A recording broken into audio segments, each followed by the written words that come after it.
Jina yangu mimi naitwa Abdul Maulid Ali, ni mkazi wa Arusha na nimekuwa nikiishi hapa kwa muda zaidi ya miaka 15. This is the power you need. Exactly. Chui Power Solutions are unbeatable.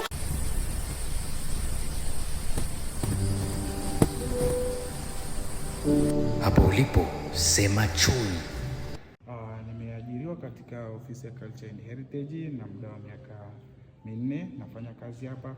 Of course nimekutana na watu wengi tofauti, wengi wao kutoka nje ya bara la Afrika, wengi wao pia kutoka ndani ya Afrika yetu hii, lakini pia hata Tanzania yetu hapa tunapata wageni tofauti kutoka mikoa tofauti.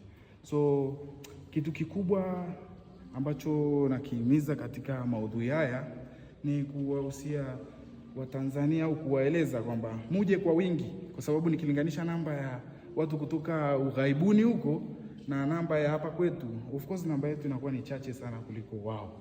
And kitu kikubwa hapa watu wanachokuja kujifunza au kutoka huko nje ni masuala ya Afrika zaidi, masuala ya Tanzania zaidi.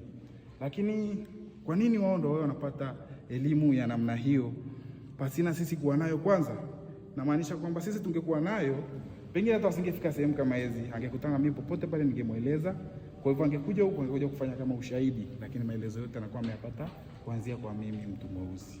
So katika gallery yetu hii tunaweza kusema ni moja katika gallery kubwa Afrika nzima. Sio kubwa kwa jengo, hapana, bali ni kubwa kwa vitu ambavyo unakutana navyo ndani hapa.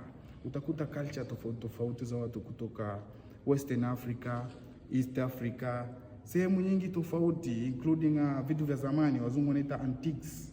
Antiques ni vitu ambavyo tunaweza kupata kuanzia karne ya 19 mpaka karne hii ambayo tuko nayo hapa.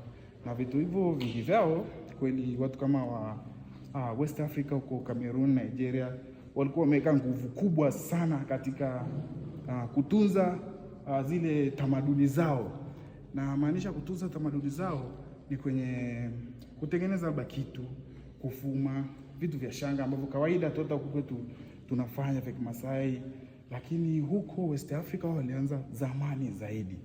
Sasa katika uzamani huo ndipo kunahitajika sehemu za gallery kama hizi, ili mtu anapokuja anaona kila kitu katika wakati mmoja. So hii tunaita ni gallery kubwa Afrika, ni kwa sababu unapokuja hapa unaona culture tofauti za mataifa yote yaliyokuwepo Afrika, na mengi yao pia zaidi ni hapa Tanzania.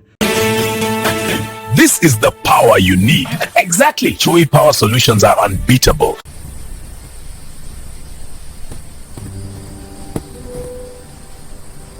Hapo ulipo sema chui.